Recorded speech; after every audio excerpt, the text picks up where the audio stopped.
Avec Triskel, aujourd'hui, on va parler du transport du chat qui peut être stressant autant pour le chat que pour le propriétaire. Donc, on va essayer de vous donner quelques astuces pour que ça se passe le mieux possible. Donc, l'idéal, c'est d'avoir une caisse qui s'ouvre par le devant et par le dessus, afin que ce soit plus simple pour sortir l'animal s'il est un petit peu stressé à son arrivée. On va mettre une alaise au fond de la boîte, je te reprendrai après, pour si jamais il fait ses besoins pendant le transport.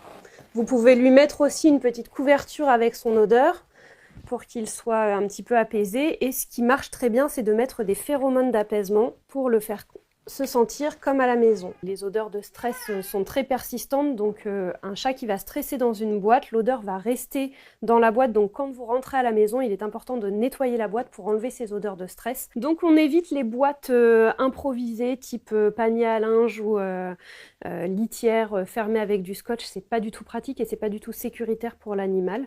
Donc vraiment pensez à prendre une boîte quitte à nous en emprunter une. Si le chat est facile, eh bien soit on le passe par la porte du dessus, on le met dedans. Mais s'il ne se laisse pas faire comme ça, n'hésitez pas à vous aider d'une grande serviette ou d'un plaid.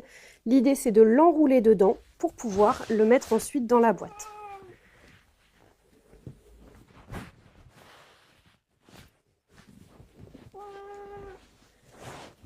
Hop.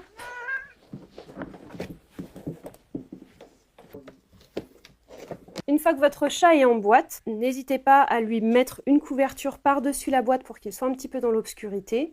Et en salle d'attente, mettez-le en hauteur pour qu'il soit moins stressé, qu'il ait moins de risque de rencontrer un chien ou ce genre de choses.